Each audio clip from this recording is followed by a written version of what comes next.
কুষ্টিয়ার কমলাপুরের একটি ভবনের ভাড়া ফ্ল্যাট থেকে রুবিনা খাতুন নামে এক নারী পুলিশ সদস্যের ঝুলন্ত মরদেহ উদ্ধার করা হয়েছে।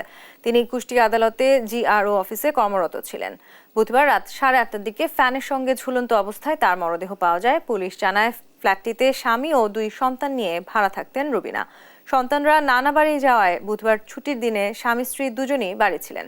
সারাদিন রুবিনাকে মোবাইলে কল দিলেও রিসিভ হয়নি। সন্ধ্যায় সহকর্মীরা ডাকাডাকি করে সাড়া না পেয়ে দরজা ভেঙে ভেতরে ঢুকে রুবিনার ঝুলন্ত দেহ দেখতে পায়। পরে পুলিশ এসে মরদেহ উদ্ধার করে। কুষ্টিয়া মডেল থানার ভারপ্রাপ্ত কর্মকর্তা শিহাবুর রহমান বলেন, ধারণা করা হচ্ছে এটি আত্মহত্যা। ময়নাতদন্তের পর জানা যাবে বিস্তারিত।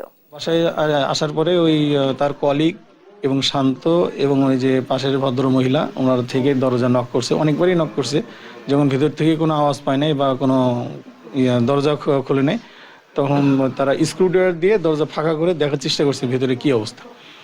এটা তো ব্যর্থ হওয়ার পরে তখন আর কি শান্ত লাথি মেরে ভেতর থেকে ছিটকানি দিয়ে আটকানো দরজা শান্ত লাথি মেরে ভেঙে ফেলে ভেতরে যায় দেখে আপনার সে ফ্যানের সাথে তার পরিহিত উন্না দিয়ে গলায় ঝুলতেছে। এটা কি আপনারা কি মনে করছেন, আত্মহত্যা না হত্যা?